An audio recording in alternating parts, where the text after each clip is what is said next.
This is a watch that I bought at auction maybe 5 or 6 years ago. It's a Vacheron, but this is a top-of-the-line watch made in 1941 in yellow gold with a black galvanic dial. It impressed me initially because of the condition of the watch, which is, I mean, it's also, quite like new, but super cool because the dial is black and you hardly ever see them. I just find it to be just a really painfully beautiful watch.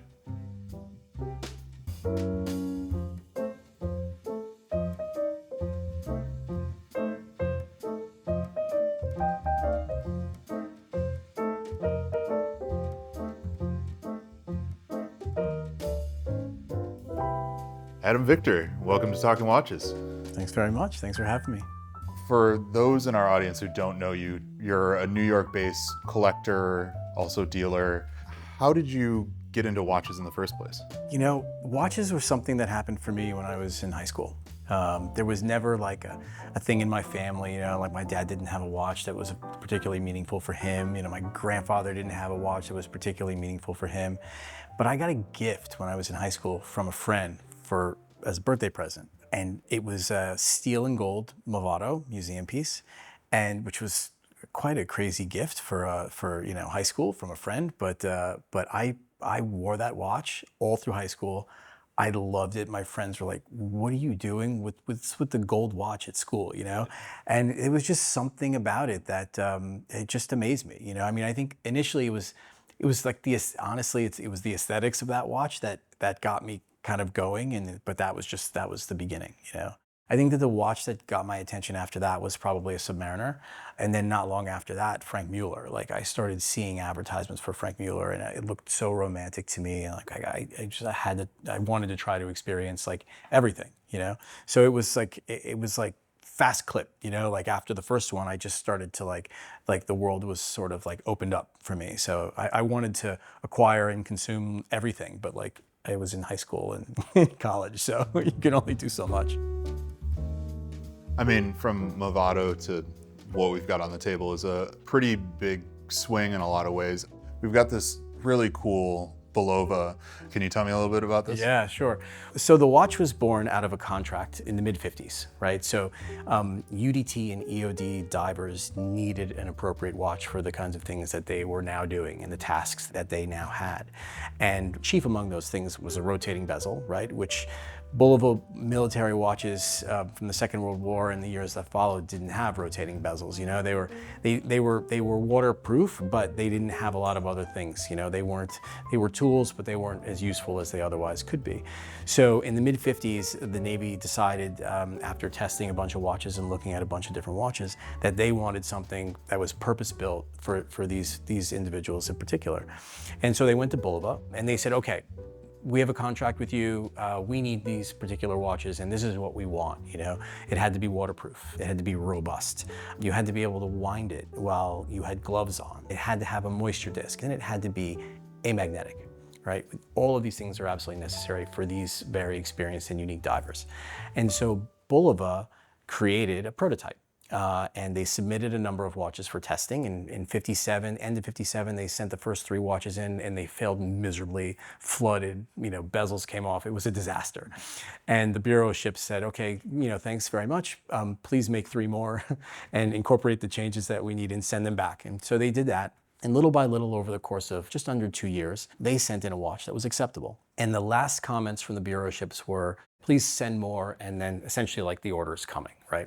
And Bulova, at some point, decided that they weren't going to do anymore. And why they made that decision is anybody's best guess. I have a theory, but it's really only a theory. In the late 50s, Bulova was working on something big and exciting, right? So what are they doing? They're doing Accutron, right? And because General Omar Bradley was the head of research and development at Bulova during this time, he might have been privy to some information about what the order might look like for this watch if and when it came. And what the order was going to look like initially was around 1,000 pieces. Yeah. So they may have just said, okay. Not worth the time. Not worth the time. So, we're finished and we're moving on. But since I saw it from the very first moment, I've been obsessed with it. This one is particularly meaningful because it's one of 2 watches that have come from the original owner or original family. and he's still around and a friend of mine, and he thinks that I'm totally insane, which I kind of am when it comes to this watch. So I have a relationship with him, which to me is amazing. And every once in a while I see him or talk to him and he'll share another story, you know, like, oh yeah, I jumped out of a, you know, I did Apollo pod recovery, you know, work with this watch. And I'm like, no, you gotta be kidding me. You did? And he's like, yeah, well. Yeah. Are you writing those no big down deal. so you have, you know, have a record of? Oh yeah, yeah.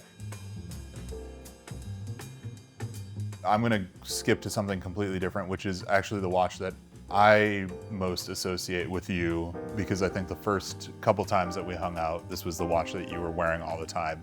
And I thought, like, this is this guy's daily wear. Like, this is the watch that he's kicking around with.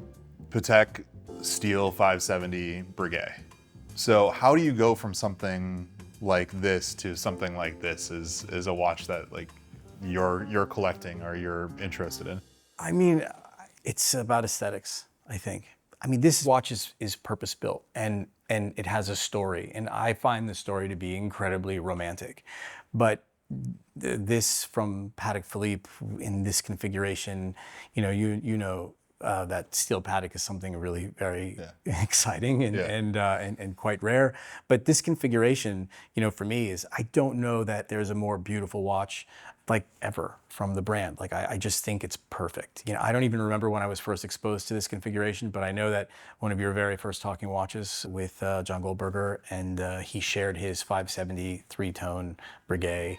Stainless steel 570, manufactured in 1942, three-tone dial with the big Breguet numerals. I don't know that it was the first time I'd ever seen a picture of that watch, but to see it sort of live, and even though I was watching it, you know, it was in 3 dimensions, and the way the light hit it, it was ingrained in me from that moment. Like, oh my God, this is the ultimate watch. Like, if I ever had to choose one, like, what would that watch be? And so it took a long, long time for the stars to align, you know, but thanks to a good friend a year or so ago, I was able to acquire.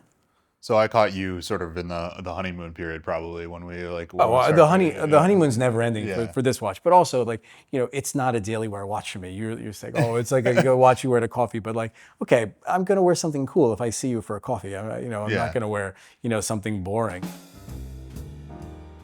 I want to skip to 13ZN, just because there's two really cool watches here. We'll do both of the 13ZNs, but let's start with the... Okay. I saw a picture of this watch 3 years ago, maybe even a little bit more, and it blew me away. The condition is incredible, right? It's steel, it's got a black galvanic dial with a snail scale. It was sold to Portugal, so it has an incredible Portuguese hallmark on the lug, which is super cool, you know. I love that they just put it on the front, like no qualms about like what it did to the aesthetic of the wearer looking at. No, there's this stamp on the front of my watch. Import requirement. I mean, it's probably most legible there, right? But also, it's super cool, like a Portuguese import hallmark, you know, with all the other things. So, and when would this have been? This watch was sold to Teixeira in Portugal in 1941. Wow. And so when I saw this watch for the first time, I was blown away, and I was I started for the first time to be sort of aggressive about acquiring a watch from a collector, which I was really I was kind of nervous about, and like it felt sort of rude, but I couldn't help myself, and so I continued to sort of nag him, and he was very patient with me for a long time, until an event in New York last year, Rolly Fest, and I had the opportunity to see one of those Longines sort of Emirati, you know, the really important Longines guys. And anytime I would see him, he would share something like this with me, which would get it all kind of going for me again. And he did that, and he was not 2 steps away from me going in the other direction when I was messaging the guy that I knew had this watch. And I asked him if he would bring it to Monaco, and he did. And you know, one thing led to another, and at the very last moment, I finally decided that I had to have it. And you know, it's an incredible watch, and I've gone down the Longines rabbit hole quite a bit since then. Which brings me to something that, okay, this was a known watch that you had followed for a while and went after. This other 13ZN is unlike anything that I had seen before. tell me a little bit about this. So I guess you have to be like careful what you wish for sometimes, right? So like the guys that I chased and was like, hey, I'm not crazy. I just want to learn a little bit about Longines. Do you have 5 minutes for me? Whatever. I was with one of those gentlemen a couple months ago, and he showed me a roll and a half of watches that I couldn't even really make words. Like it was a bunch of things that like I had maybe only ever seen pictures of, and some of them had been photographed and are well known, and this one has been photographed and is well known by the Longines community. He knew that I was overwhelmed by all these watches and that I could hardly stand it, And I said to him at one point, like, okay, like I'm totally obsessed with this, and this. And so he just like made a little mental note, And he said, you know what, like you're as insane as I am. If I was ever gonna let this watch go, like I think that you might be a proper custodian for it. And so this is a recent acquisition for me. And it's incredible for Longines. The 13 ZN is really, like, as I said, an incredible movement, as everybody knows. But this watch with mushroom pushers is a test watch. And so not only is it a 4270 with mushroom pushers and really cool and exciting provenance, but it has a screw back, and 4270s weren't made with a screw back. So this watch was probably made in 35, 36, 37, and 4270s were released with snapbacks in 38 through 41-ish. It's incredible for me. I love the juxtaposition of the steel case that's very utilitarian, but also it has this super beautiful white enamel dial with black Breguet numerals. And like, maybe you can't see it here, but like we all kind of have a thing for Breguet numerals. So like he kind of had me at that, So from one set of watches that, like you say, you really have to know your stuff, to another set of 4 watches that are pretty incredible, and you always surprise me with what you know, not just about the watch, but how it was made, who was making these. So tell me a little bit about Thank you. Cloisonné and how it all started for you. I would go to every preview that I could go to for many, many years in New York before I started to travel for auctions and things like that. And seeing a Cloisonné dial watch, when you would see them and people would make a big deal out of them, they would be by Rolex or by Patek Philippe, and they would always be huge, huge value. I mean, today I think an important Patek with a Cloisonné dial is $1 million minimum, and go on from there. And the same thing is true for Rolex. Some a little more, some a little less, but like they're really high level, important watches. And so when I realized for the first time that there were Cloisonné dial watches that were available for a fraction of the price of one in a Patek or in a Rolex, made by the same artisans with the same incredible craftsmanship, made dials that went into Esca or into Bulova, it blew my mind, because I can experience all the incredible craftsmanship and beauty associated with that dial for a fraction of the price. And so the first one that I acquired out of this group is actually not here, but the second one was this one. This is an Esca in pink gold with a full Cloisonné dial, and it's depicting the Greek mythological story of Dionysus and the dolphins.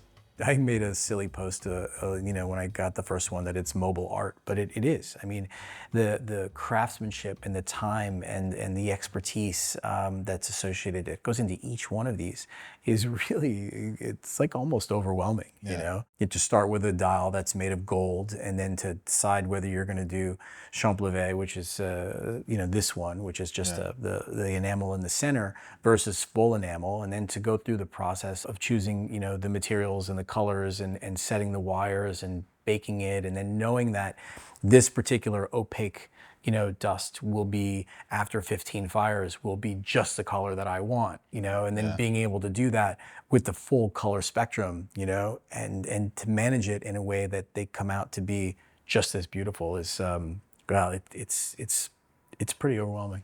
The other thing about doing this and collecting the vintage is a lot of the enamel, a lot of the material that they use isn't available anymore. I mean, when someone who's an enamelist worldwide, if somebody's older and retiring or passes away, they sort of descend like a swarm to try to pick up, the last bottle of that one blue that is not available anymore and it hasn't been available for 60, 70 years. And so when you're buying something like this, I think part of why it is so beautiful is because you just can't make them anymore like this. Yeah, I think that's right.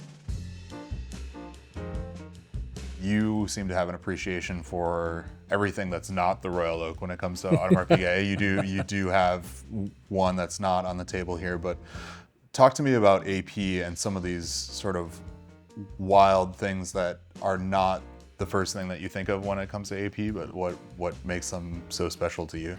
I have a particular appreciation for watches from the 20s, 30s, 40s, 50s. You know, that period, which is quite wide actually, appeals to me for a number of reasons, most of which are aesthetic. But some movements from that period were just extraordinary and complicated, and Audemars during that time made very few watches, and they made them at an incredible level of quality and craftsmanship. The 13-line Valjoux movement that AP was using and decorating in an incredible way.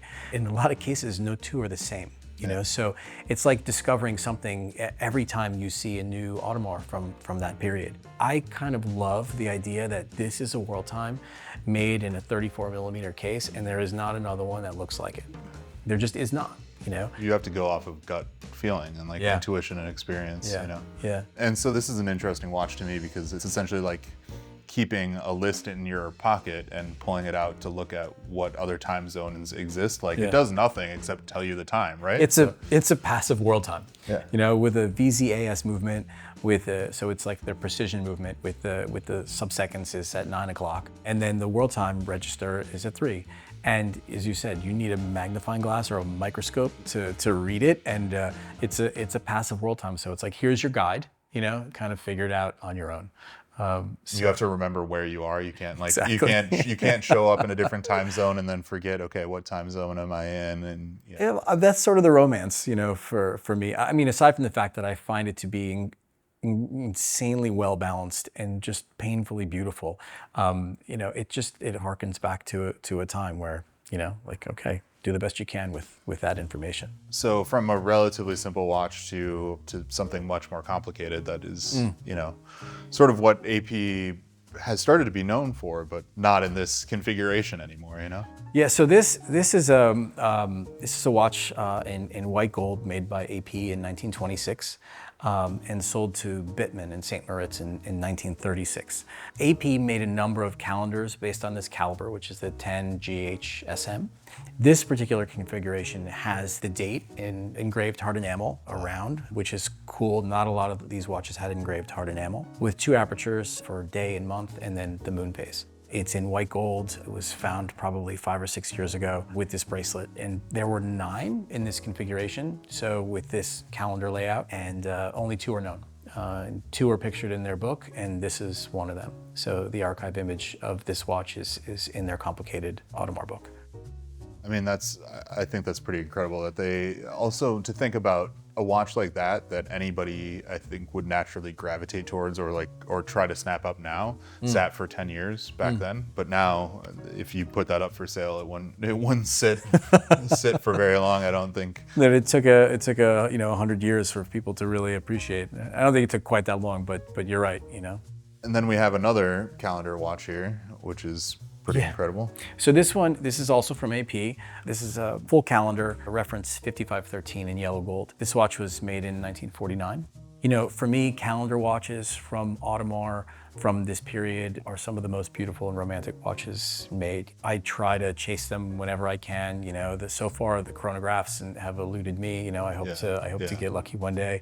It seems like one person I saw recently. One person seems to be buying most of them. So it might be a little while, but or never. There aren't that many to find. But I never plan to have one rectangular in white and then one round in yellow. But it is nice to have those two side by side in super great condition.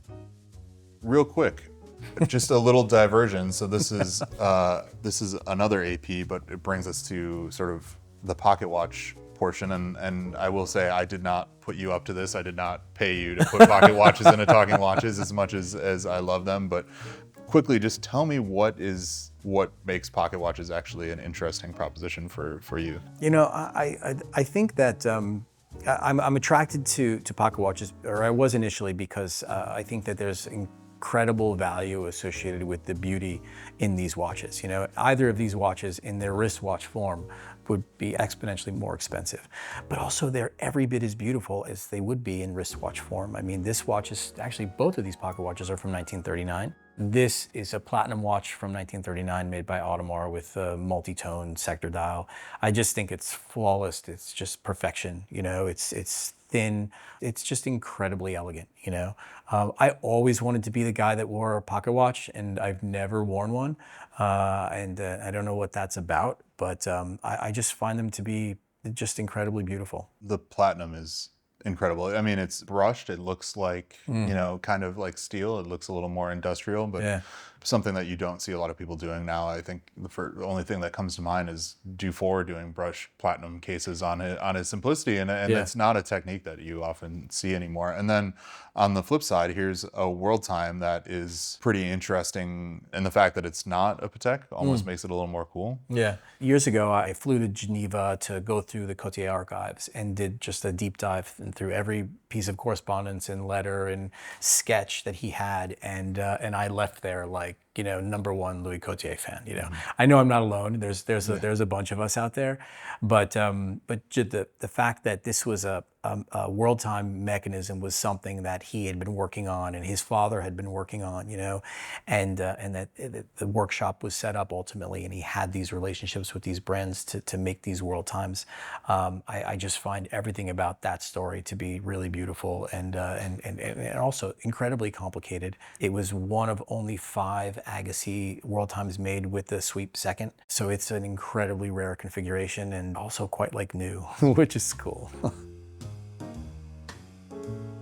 We have a couple watches left. There's one sort of that from a distance, you would think maybe Patek reference 96, but then you look closer and there's a couple of things that aren't quite the same about this, and it's not even a Patek. So tell me about this watch. So this is a watch that I bought at auction maybe 5 or 6 years ago. It's a Vacheron, made in 1941 in yellow gold with a black galvanic dial. It impressed me initially because of the condition of the watch, which is, I mean, it's also, you know, quite like new, but super cool because the dial is black and you hardly ever see them. But this is a top wine watch, you know, so there were a lot of movements, top wine movements, ladies, you know, pendant watch movements that were available and not being used. And so, like any resourceful company, you know, you try to find a way to use things and sell them. So, you know, this movement was put encased in this watch and sold as you see it, you know, and it came with the bracelet, came to me on the bracelet anyway. I just find it to be a really painfully beautiful watch. If there's one thing that I also really think about when I think about you, it's your ability to sort of hunt for things that either people aren't necessarily paying attention to, not really looking for, but you don't seem to leave any stone unturned. And we've got a watch that the first time that you showed it to me a couple months ago, I think, you didn't even really fully know what the story was. And so now it's another one that a lot of people are wondering who got it. This watch is a perpetual calendar made by Jaeger-LeCoultre in 1935 and sold in 1938. It came to auction in the UK with a really small estimate. And as soon as I saw it, I about fell out of my chair. I didn't know really much about it. I mean, the dial isn't signed. The movement is signed, Jaeger-LeCoultre, of course, and so it was a bit of a mystery initially. And one of the first things that I did was reach out to the brand. They, thankfully, were as excited about it as I was. They've studied the movement and the dial and the case, and they've said to me that they're aware of 4 perpetual calendar watches that were made by them during the period, only 4. Wow. One is not even a complete watch. It's just the 410 movement that's in their collection. The other is a picture of a perpetual calendar, rectangular, that they don't know where it is, but they have an old archive picture of the watch. Okay. The third watch is the rectangular watch, which is the one that was sold at the auction house in the UK 4 or 5 years ago. And then this is the 4th. And they said that this watch was made by the same watchmaker who made the movement that they have. Wow. Which was Victor and Breguet. Yeah. So for me, that was super cool, Yeah. right? I mean, And sort of all roads lead back to Victoria Piguet I mean, at that time. at that time, if you want a complicated watch, this is the place you call, right? So to know that this movement was built in the same way that the 410 movement was that they have was really a big deal. And the watch has a very cool and rather extensive provenance. There was a gentleman named Sir John Ellerman, first baronet, who was a shipping magnate and the richest man in the UK when he was around. He passed in 1933, and his estate was valued then at £36,000, which is like over $3 billion in today's dollars. His son and daughter inherited that money, and in 1935, Sir John Ellerman, second baronet, placed an order for this watch. Wow. And then received it 3 years later in 38. And this watch stayed with him until it was passed down to caretakers of his and then ultimately put into auction. But it was owned by, what the papers used to call the richest man in the UK at the time. So it's got some pretty cool provenance. And you have to be, I think, at that level to order a watch like this in the first place. That's pretty incredible. Last but not least, and I asked you if we could talk about this watch because I think it sort of, for some people might say, it throws a wrench in this entire collection in some ways. I think it just speaks to how cool Richard Mille is. Even if you're a guy that gravitates towards stuff like this, if you have an opportunity to pick up an RM6702 at retail, you kind of can't say no. So what was it about this, looking at all of that you thought? So I don't know. I mean, I like to think that I have an open mind when it comes to all things. I'm not sure that's entirely true, but I was at a dealer's office before COVID with a buddy of mine, and he was there to pick up a 5711 in Rose, and we were sitting in the showroom and we were waiting for everything to sort of come together, and the gentleman who was there said, "Adam, there's a box on the table in front of you, just entertain yourself, open it up and entertain yourself." I was just like, oh, cool. So I open it up and inside are like a dozen Richard Mille. And I was not interested. I didn't have, there was nothing about, I thought they were maybe sort of cool, but they weren't really it wasn't really my style, I guess, and I never really gave it a chance. So I thought, okay, I'm here, what am I doing? There's a dozen crazy watches in front of me. And I just reached over and picked up the 6702 and was immediately blown away. I did not expect how light it was going to be. I didn't expect that I was going to be impressed by the quality of the watch and the design of the watch. And it felt so modern, but also so different, and it's open work, so there was so much about it that felt modern and cool, but also sort of harkened back a little bit. It is a tonneau shape, right? So, yeah. so they're very similar watches. Right, very similar, yeah. Right? First of all, I'm really grateful to a friend for making this happen because independently, I never would have been. I'm not an important person when it comes to watches and allocations. I'm not the guy that gets the phone calls all the time. It just doesn't happen. So this happened only with help from a great friend, and I didn't take it off for a long time. It made me smile in a way that all these watches really make me very happy. All watches do at all price points, but it was fun in an entirely new and different way, and it feels super modern, and it also feels very forward, and it just is a ton of fun. I mean, I love watches where you look down at your wrist and you see a watch that you forgot you were wearing, maybe like an ultralight watch like this, and it makes you smile. I mean, there's something to be said. This whole thing is to get enjoyment out of the hobby, and any watch that makes you smile, I think is valid. I think, look, if somebody like you with watches like these is also falling in love with the 6702, I think all the better. I think it lightens everything up. For me, it gives me the opportunity to have fun in a whole new way. So yeah, I love it. It's great. You've got a wide-ranging collection here and a lot of really interesting things and things that one or two things that I would love to someday be able to ask you if I could maybe get. But for you, what's next? What's on the horizon, or what's a holy grail for you that you would love to finally get or find?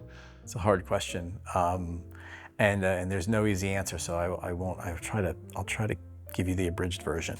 I think that the holy grail is probably something that I haven't seen yet, I'm not aware of, you know? I mean, the Gégé Lecoultre, the perpetual calendar for me is an incredibly interesting watch. So like, what's going on with that? You know, I know that there are a number of Scholl's watches that were made that are complicated watches or splits by Scholl's, watches that haven't been found. And so I would love to find something like that. You know, have as you can see, a particular appreciation for cloisonné, and world times aren't really well represented on the table, but I have a real a passion for those as well. Honestly, a 1415 cloisonné Patek world time is a grail watch for me.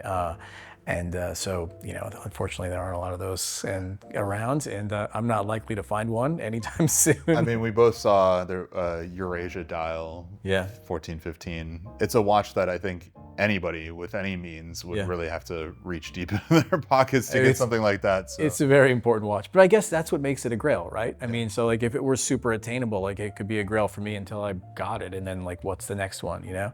It just feels like really far enough away that it can just stay and remain a grail, and that'll be that. I appreciate you showing us all of these things.